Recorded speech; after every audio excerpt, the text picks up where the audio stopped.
Hello. Welcome again to a continuation of the discussion that we started this morning about market failures. As I promised, what I want to do today, or at least in this session, is to show you a few diagrams that are not in the book concerning the inefficiencies of a public good. In particular, the example deals with that of highways. And that's why I need to stress one more time that you should read that short article that I added to Facebook that is written by the co-founders of Lyft, because they are in essence really asking for the same thing that we are asking for in this particular session.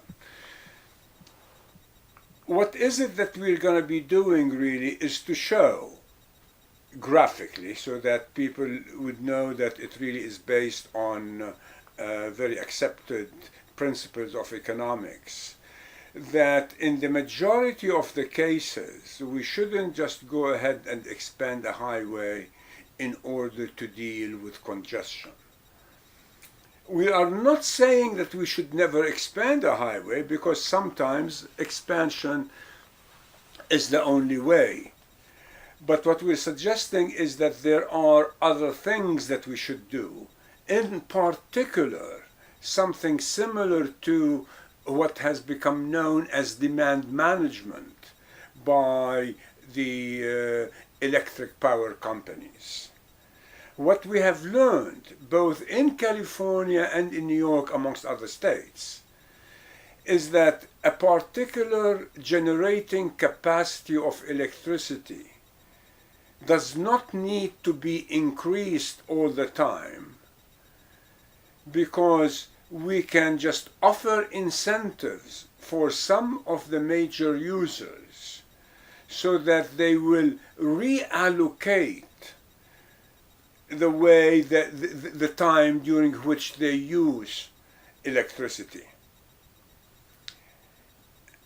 An excellent example similar to this would be what is it that might have taken place. I'm not so sure, I wasn't able to double check on this whether it's completely finished or not, at Pace University downtown. Pace University downtown was considering very seriously and had actually signed the contracts, that's why I'm not sure whether it has been accomplished or not, to install some major Tesla kind of batteries. Actually, I think it was probably the contract was with Solar City. Now, these large batteries will store electricity at night during off-peak. So Pace will not use less electricity, but Pace will store electricity at night when electricity is abundant in the city, because electricity is being produced and actually there isn't enough demand for it. And so that capacity, instead of being wasted, is going to be stored. And then Pace will use it during the daytime.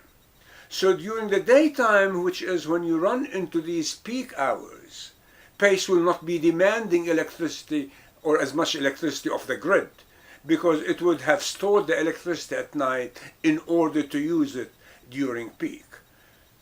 So stop to think about it. What if there are, let's assume, 1,000 such institutions in Manhattan? Hospitals and universities and large corporations that will agree to go ahead and install these large batteries so that they will store electricity that's generated during off-peak and they will use it during peak. That will cut down quite a lot on the need to expand the capacity to generate electricity. Actually, it will postpone it not only years, but it could postpone it even for decades. Now, the same principle can be applied to highways.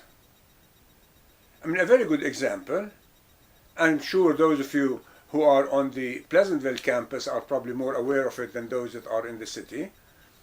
The major highway interstate in this part of the county is 287.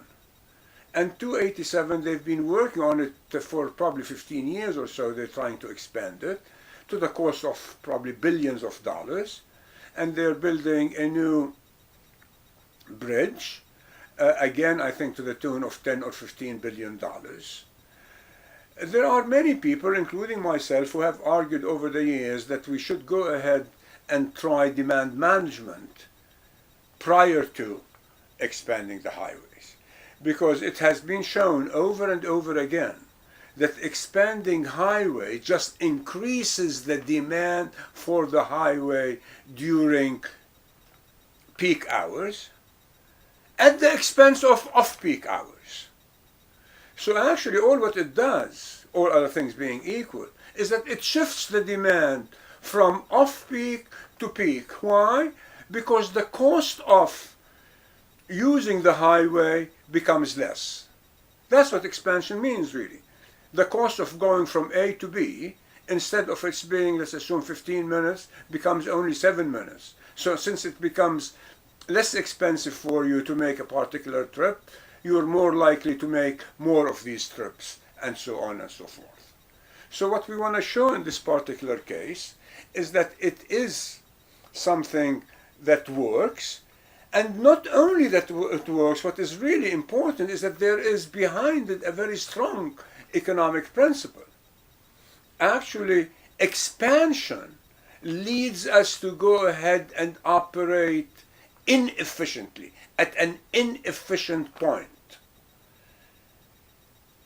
If we are to operate efficiently, even with expansion, then we must go ahead and interfere and not let the market dictate.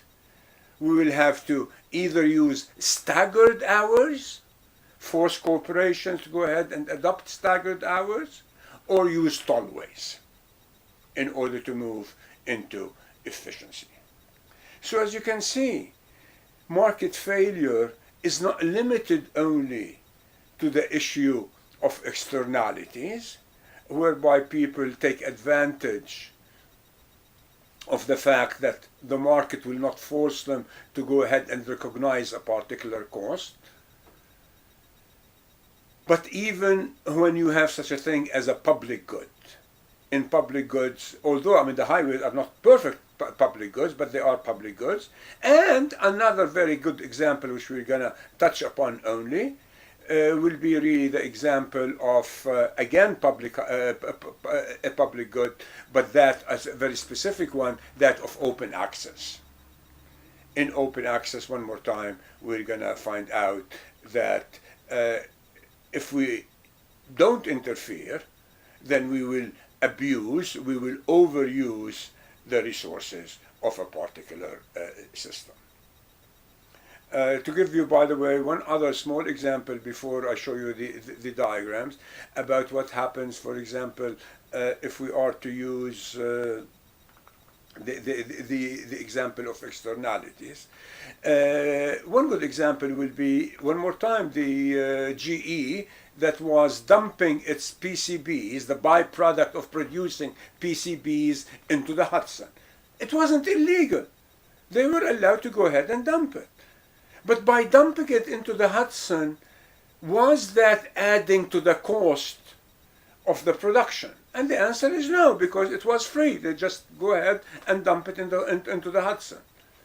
But then when we found out that that is creating a problem both to the marine life and to the people who are eating the fish, then really, in essence, what is it that was being done?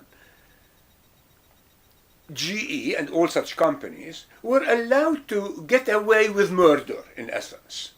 They were allowed to go ahead and dump things for free when they really should have built a facility to go ahead and clean up that particular mess. Had they cleaned up that particular byproduct themselves, then the cost of the PCBs would have been greater.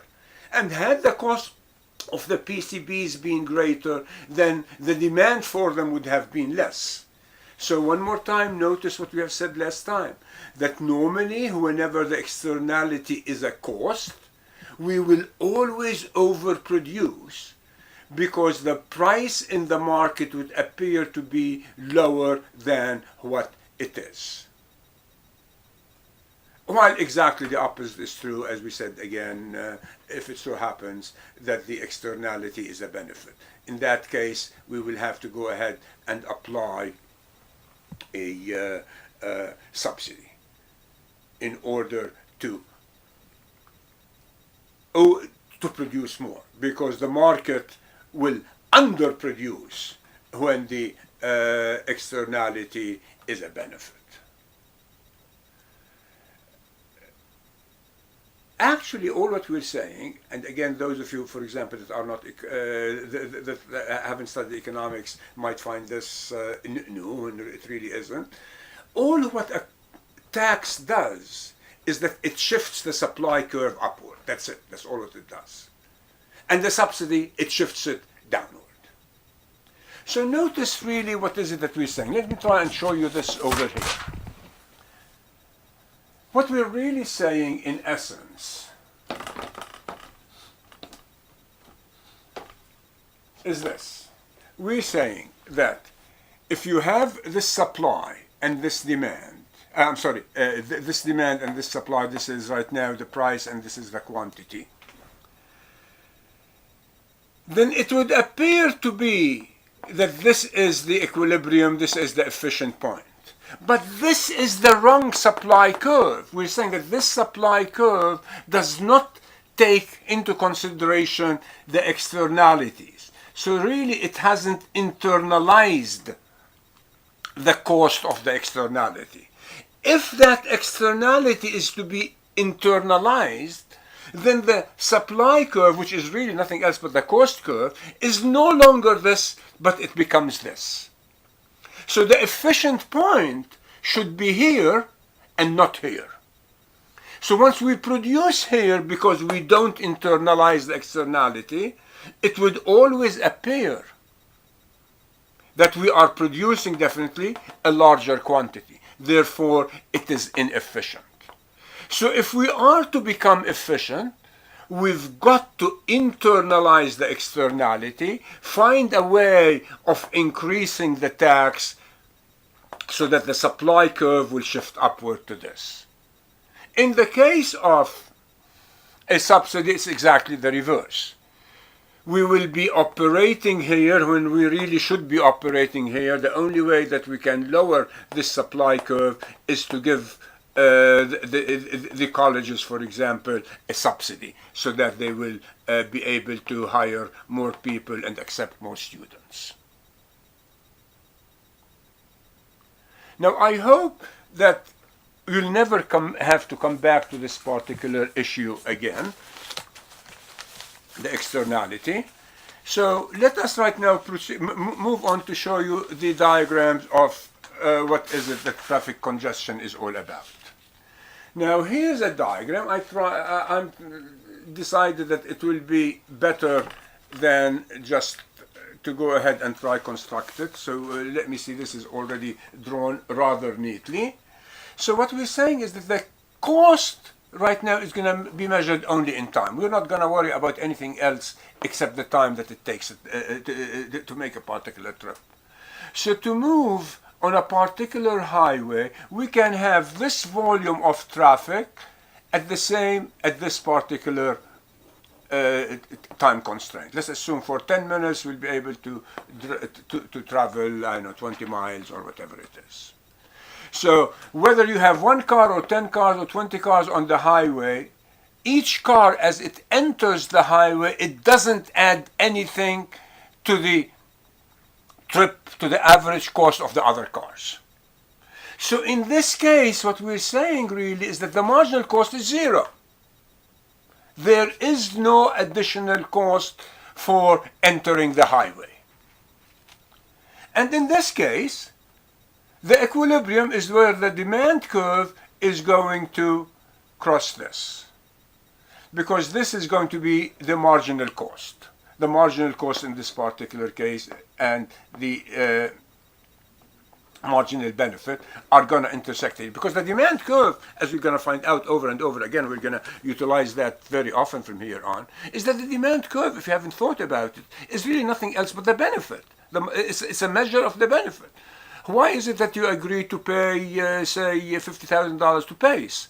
Because you think that Pace is going to be benefiting you to the extent of $50,000, otherwise you wouldn't pay them.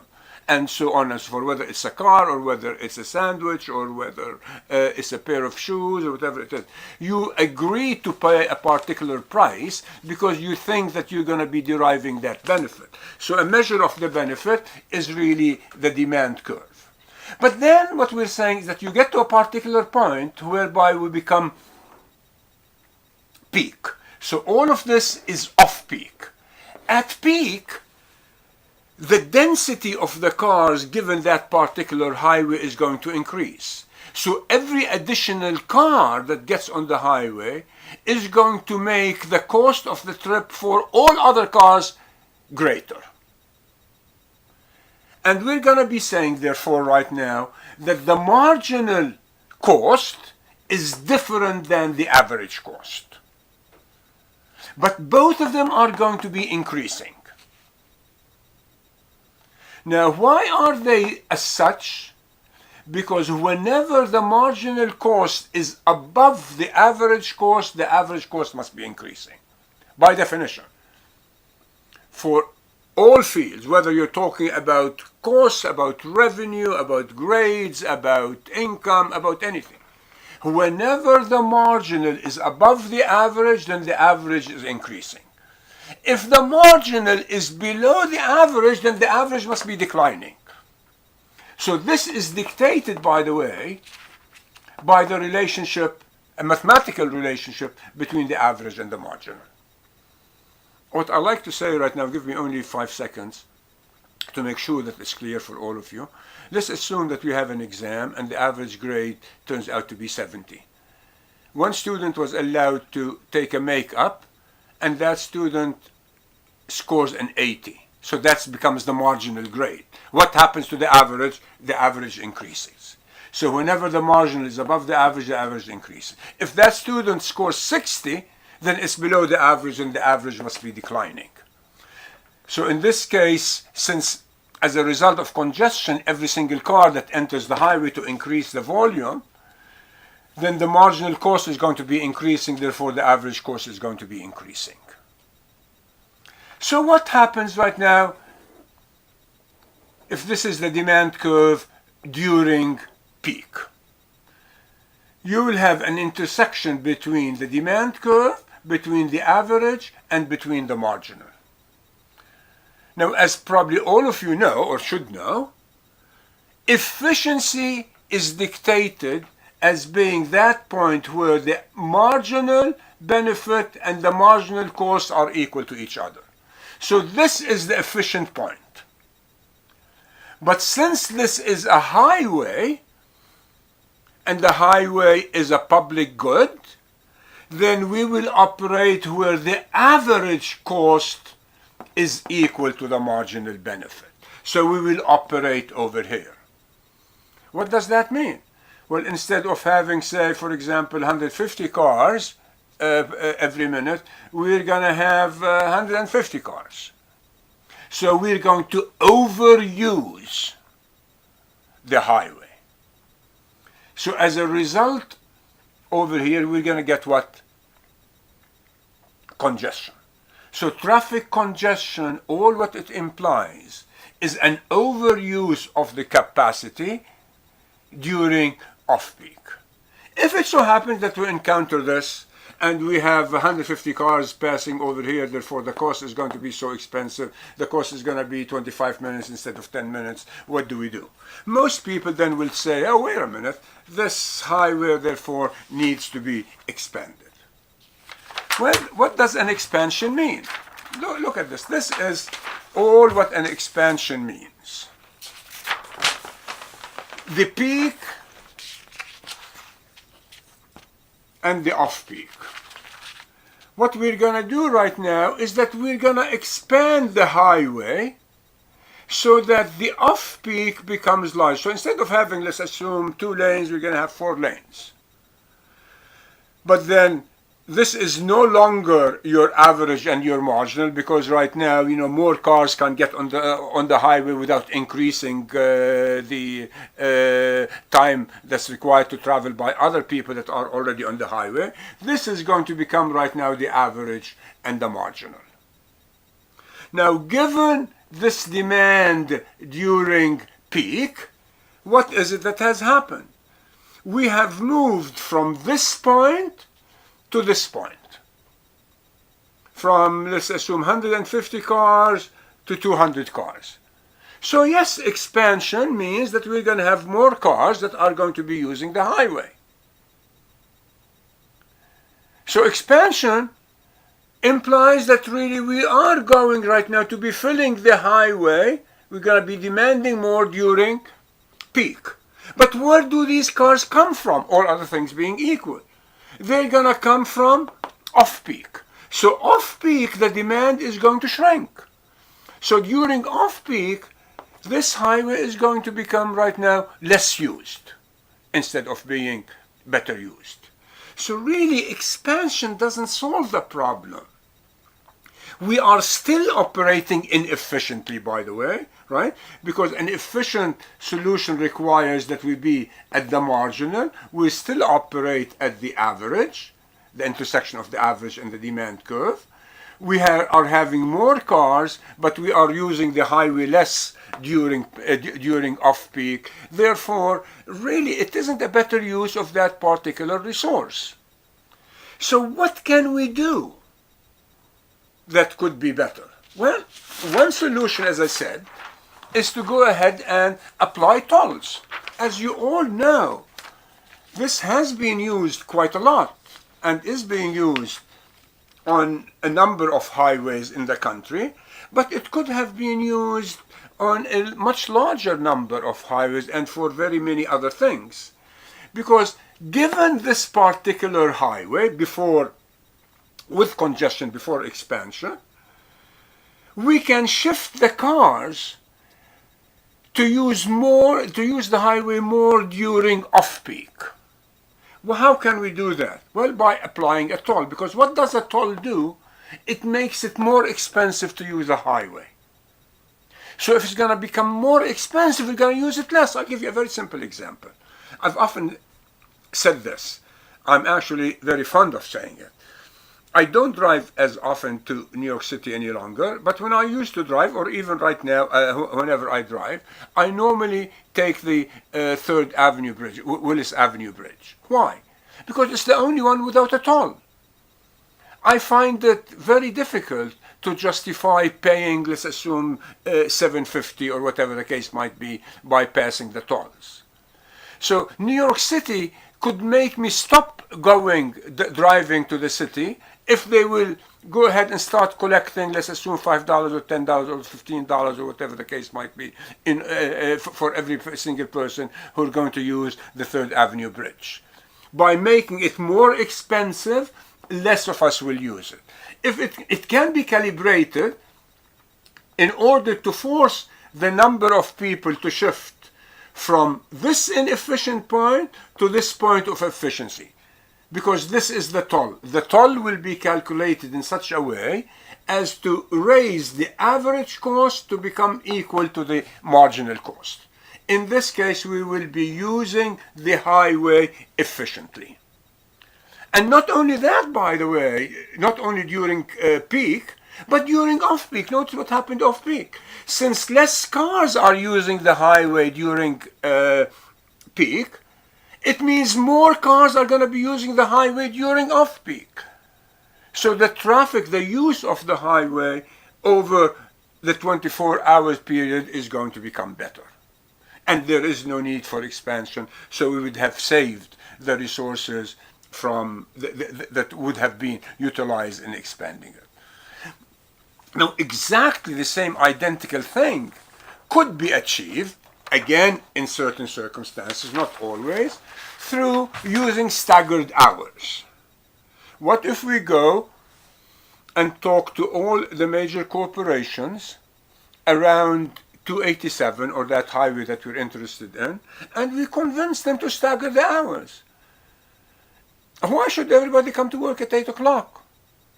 Why not get 10% of the people at 8 o'clock and 15% of the people at 9 o'clock and 20% of the people at 10 o'clock and some people even at 11 o'clock? If you stagger the hours, then that effectively shifts the demand curve during peak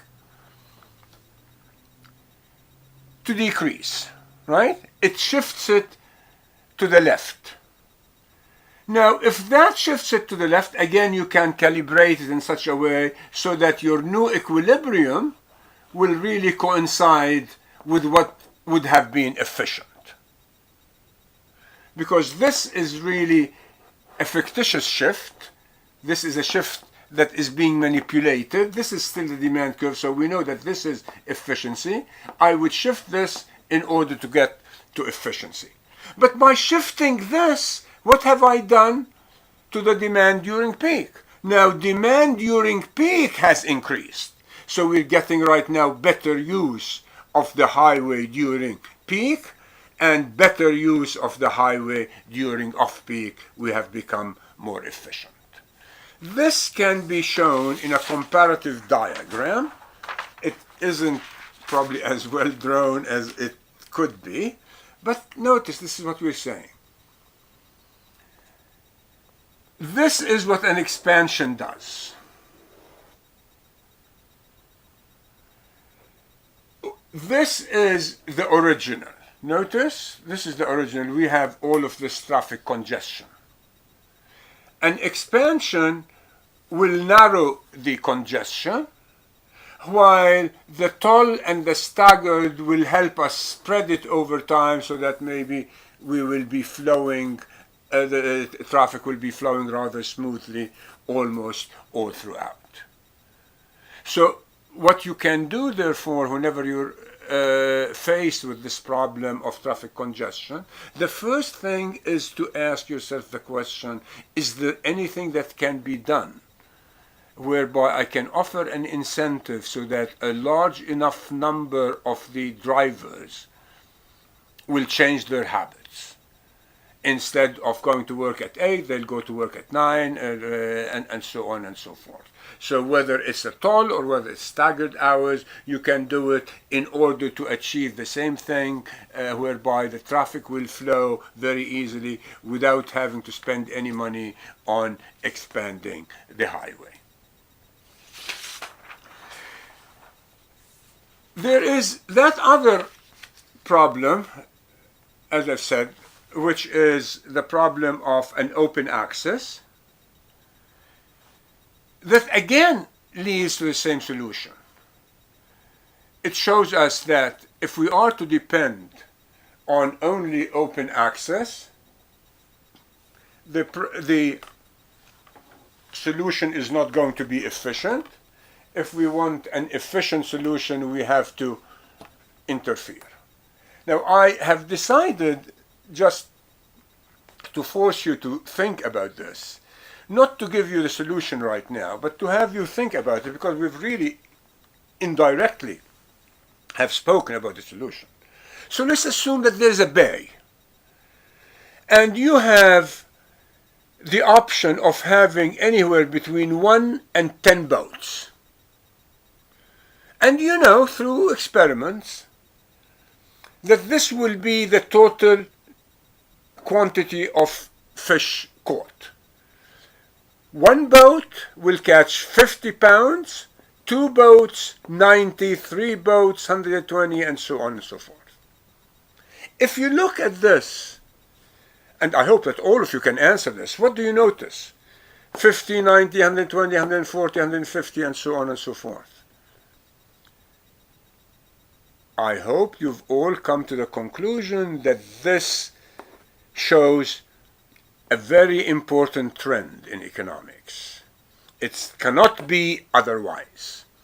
It is increasing at a decreasing rate.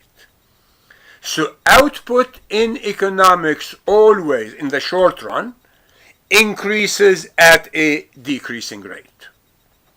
So the first one is 50, the second one is 40, the third one is 30, 20, and 10, and so on and so forth. There is no substitute for this. It must be like this, otherwise all our microeconomics will fall apart. The only other thing that you need to know right now is that we're going to assume, for the sake of the argument, just to make it very simple, it doesn't have to be that way in the world, but in order to simplify it, we're going to assume that we have a perfectly competitive market for boats. That's to say, we can build all the boats that we want and staff them and have them with nets and what have you. That's to say, it costs only $20 per boat. So whether you're going to have 1 boat or 10 boats or 5 boats or any number of boats, it will cost you only $20 per boat. While the fish, again, are going to sell in a perfectly competitive market. So it makes no difference how much fish there is in the market. All the fish are going to sell at $2 a pound.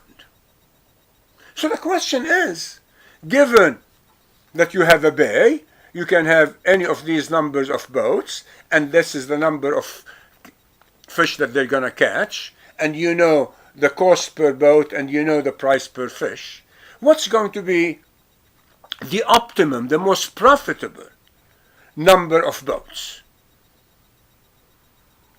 Well, the answer, as you can see, I imagine you have guessed already, because it's something very similar to the highway, is inefficient. That's to say, if we are to depend on the market, only an open access market, we're going to get an answer that is different than what is the efficient answer. How do we know? Let me give you one hint, just because some of you haven't obviously studied as much economics as others. In economics, the point of efficiency always and forever is when marginal cost is equal to marginal benefit. So the efficient number of boats whereby the marginal cost is equal to the marginal benefit is going to be different than the number of boats in an open access. Actually, an open access is always going to suggest an overuse of the resources, i.e. an abuse of the resources. So try to construct the relevant tables for this and see if you can get an answer, and send me the answer by email. Just really a one-liner, that the open access number of boats is X while the efficient number of boats is Y. I'll be interested in finding out how many of you were able to do it. Okay? Now, before we call this quits, I needed, as I said, to add only 2 more things. For the sake really of just making sure that we have really touched upon all of them. So we're not going to speak about them in great details, but there are 2 other possibilities that lead to market failure. One of them is whenever our curves are not concave. When our curves are not concave, there is the possibility of having something similar to this. Let's assume that we will have something like that. We will have then a multiple number of equilibria. Whenever you have multiple equilibria, let me make sure that it is shown, yeah? Whenever you have a multiple equilibria, then obviously you don't know which is the one that is better than the others, and in that case you have a market failure, so you need to go ahead and do something, to do some calculation to find out which is the one that you're going to have to use. The other case, which is much more popular, or much more common, is what happens whenever we have asymmetric information. When the 2 parties to a particular transaction do not have the same information, which is really goes back to what we had mentioned last time. You don't have perfect knowledge. I know what you don't know. If I know what you don't know, then there is no way that you're going to be able to arrive at a fair deal. I will always be able to take advantage of you. One thing that started all of this, and I hope that many of you in economics or in business or in finance, you already know about it. It really started as a result of a number of economists doing some work about the used car market. You have a car that's 15 years old and I want to buy it from you. You know all the problems with that particular car. I don't know anything about it. And so you're not going to tell me all the problems about that car. You're going to try and tell me that it runs perfectly okay and it doesn't use lots of oil and so on and so forth. And then as soon as I buy it from you, as soon as I agree to pay you $1,500 or whatever the case might be, I will drive it home and the whole thing will fall apart. So that is, by the way, what led to the lemon laws in the United States. And that's why most of the second-hand cars, the used cars right now, are not sold by individuals. They're really sold by dealers. Because this issue of perfect knowledge comes into play. The dealer is regulated by the government, whereby they are forced to be more honest, to tell you what is it that's wrong with the car, and to give you a guarantee, in certain cases up to 3 months, or in certain cases maybe a greater amount. Now that is very often a problem, by the way, in environmentalism. What if it so happens that we pass a certain set of regulation that we've got to maintain a certain level of emissions? If the government doesn't have enough people to go ahead and double check on the emissions, then I will be, as a producer, I'll be tempted to shirk my responsibilities.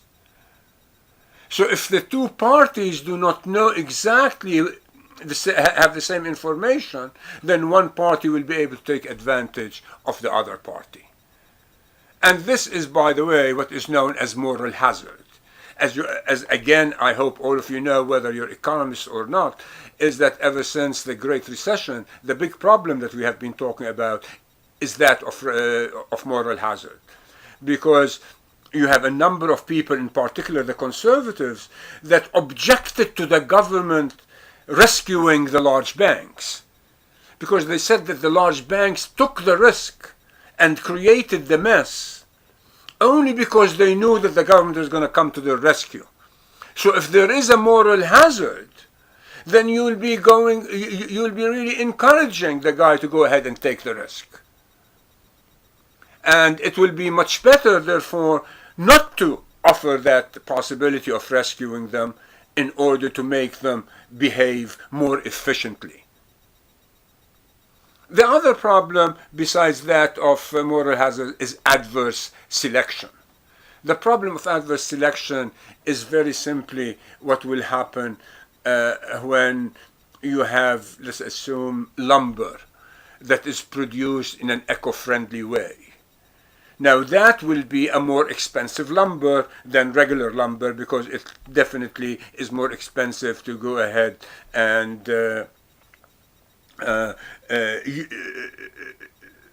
apply eco-friendly procedures to a particular forest. But if I don't know that that lumber is eco-friendly, then I'm not going to be willing to pay that higher price.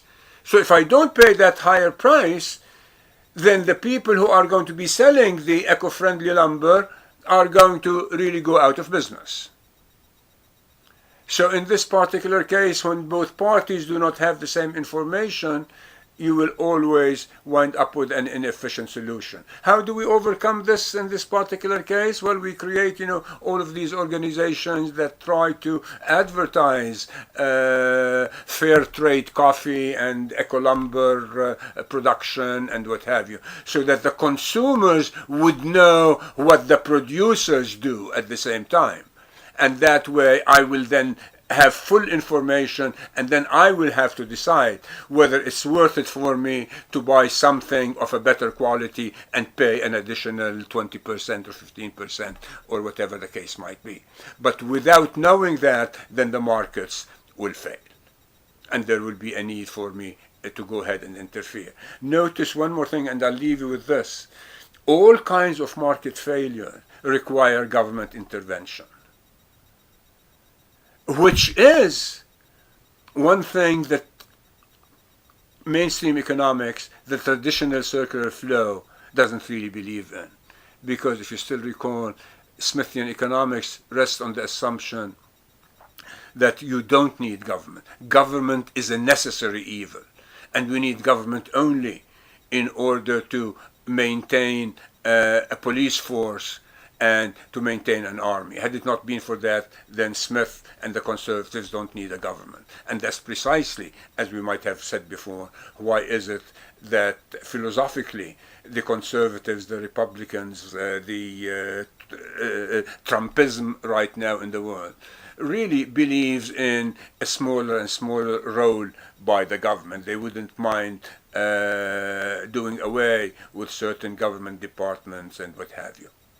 So the government that governs least is the government that governs best, while actually environmental economics requires that we go ahead and interfere and pass regulations, because the market is not going to go ahead and force people to internalize the externality or to operate efficiently in a open access situation, or to force both sides of the to share equal information when you have asymmetric information. Okay, so with that, I will see you next week, whereby we talk about a slightly different topic, but obviously they're all connected. Bye-bye.